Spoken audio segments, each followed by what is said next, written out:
The December 5th, 2011 cover of Time magazine represents a disturbing truth. The American corporate-controlled establishment media presents a picture of the world that is meant to placate and pacify the people of the United States in favor of presenting reality as it is.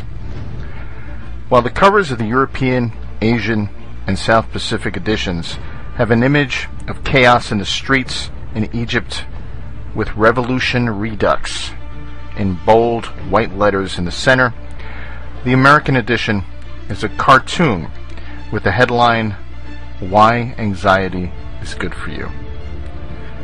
Is this just a meaningless marketing tactic, or does it exemplify the greater trend in how the American corporate media presents the world to the people of the United States? I tend towards the latter, given the fact that this is something that is inescapable when consuming media marketed to people in the United States. When I have the unfortunate pleasure of turning on the radio and listening to National Public Radio, I never cease to be amazed by the topics they choose to cover. While much of these economies of the world are in shambles, uprisings, both real and manufactured, are occurring around the globe. Brutal police crackdowns are taking place in the United States, and the federal government is attempting to legalize indefinite military detention of civilians, even American citizens, without a trial or charge. They opt for fluff stories with little to no meaning whatsoever. This is the unfortunate nature of the infotainment industry that appeals to the lowest common denominator instead of attempting to inform and educate their audience. The debatable aspect of this grim fact is if it is simply a result of sacrificing information and content in favor of ratings, or if it is a calculated agenda to dumb down the American people. I tend to fall into the camp of people who believe that this has been too pervasive and relentless to be the product of just doing whatever it takes to get ratings. When supposed legal experts claim that pepper spray is a food product while proving they are wholly ignorant of California legal precedent, one can't expect much. When the media selectively focuses forcefully on one nation's transgressions while ignoring the transgressions of our allies, speaks loudly of the depth at which the strings of media are buried. That being said, I might point out that the Egyptians did not in fact topple their government. Instead, they ousted Mubarak and replaced him with an arguably even more brutal military junta that was waiting in the wings. How can this happen? Is it just that they are seeking to entertain and not really inform?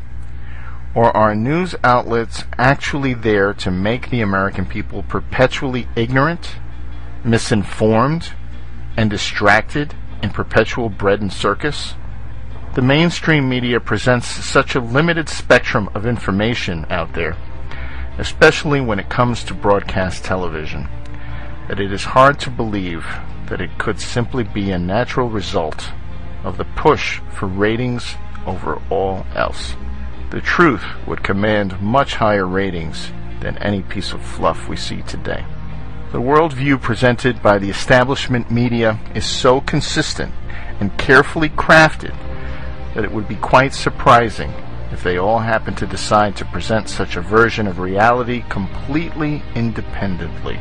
This outlook claims that the economy recovered when the government said the recession was officially over, that the government told us the whole truth about the attacks of September 11, 2001, and that we are never deceived about the true intentions behind conflicts abroad. However, reality continues to smash through this false paradigm presented to us by the establishment media, and with every passing week, another crippling blow slams into this false narrative. Despite the efforts of Time to present a cartoon and a light-hearted cover story as the most important news of the day, much of America is realizing that there is truly more important information out there that is just waiting for them.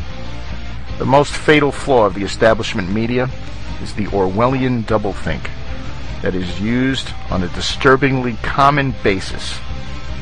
One of the most glaring examples in recent history is the case of Libya, where Al-Qaeda affiliated and rabidly racist rebels, who are comprised mostly of fighters belonging to designated terrorist organizations, became freedom fighters and pro-democracy protesters. While we are supposed to praise and laud these murderers and assassins according to the corporate media, we are still supposed to believe that Al-Qaeda boogeymen are around every corner hoping to blow us all up. A slightly more obscure example from September of this year came up when a media outlet was covering the usage of weather modification, also known as geoengineering, to combat a drought in Texas. While weather modification is an irrefutable fact, it is still nonsensically treated as conspiracy theory in many circles. When they speak about it on the mainstream media, it is a normal and acceptable solution to environmental problems. But if you should speak about it, you're labeled a conspiracy theorist. Unfortunately, this type of blatant doublethink and outright deception is becoming more prevalent, and the upcoming Time cover is a great example of how the events of the world are shaped and spun in the American mainstream media to keep the people of the United States from becoming agitated and asking too many questions.